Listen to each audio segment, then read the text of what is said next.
Medical admission টেস্টে 10টি mark থাকে আমাদের সাধারণ জ্ঞানে।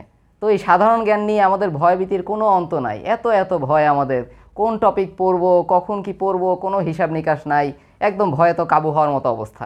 তো তোমাদের জন্য আমি সাধারণ জ্ঞানের একটা সাজেশন নিয়ে চলে আসছি। এই যে টপিকগুলো তোমরা দেখতে পাচ্ছ সেগুলো হচ্ছে মোস্ট ইম্পর্ট্যান্ট টপিকস। বুঝতে পারছি? এগুলো কি করতে হবে, পরীক্ষার আগে এই টপিকগুলাই বারবার তোমার রিভিশন দিতে হবে, তাহলে ইনশাল্লাহ তুমি জিকেতে খুব ভালো একটা নাম্বার ক্যারি করতে পারবা। চলো দেখে আসি কোন কোন টপিকগুলো আমাদের পড়া উচিত। দেখো আমি এখানে কয়টা টপিক এখানে লিখছি, এখানে 3 স্টার দেওয়া আছে, কয়টা 2 স্টার দেওয়া আছে, আবার কয়টা 1 স্টার দেওয়া আছে। 3 স্টার টপিক কোনগুলো? বঙ্গবন্ধু, মুক্তিযুদ্ধ এবং হচ্ছে এই দুইটা হচ্ছে আমাদের সবচেয়ে 3 স্টার টপিক। বুঝতে পারছি? এখান থেকে প্রশ্ন কিন্তু আসবেই, অতএব এই দুইটা টপিক একদম তুলোধুনো করে ফেলতে হবে। পরীক্ষার আগে এই টপিকগুলো বারবার রিভাইজ দিয়ে যেতে হবে। এরপরে 2 স্টার টপিকগুলো খেয়াল করো, ভাষা আন্দোলন, আন্তর্জাতিক অঙ্গনে বাংলাদেশ।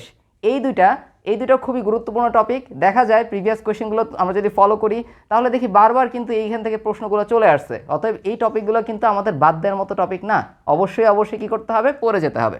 আচ্ছা, তারপরে লাস্টে 1 স্টার টপিকের মধ্যে বাংলাদেশের ভৌগোলিক পরিচিতি, স্থাপত্য এবং ভাস্কর, এই টপিকগুলো একটু তোমাদের দেখে যেতে হবে। এবং মোটামুটি দেখা যায় প্রত্যেক বছরই দেখা যায়, অথবা প্রত্যেক বছর না হলেও কিছু কিছু বছর দেখা যায় সাম্প্রতিক থেকেও কয়েকটা প্রশ্ন কিন্তু তোমার চলে আসে, 1 থেকে 2টা প্রশ্ন হলেও।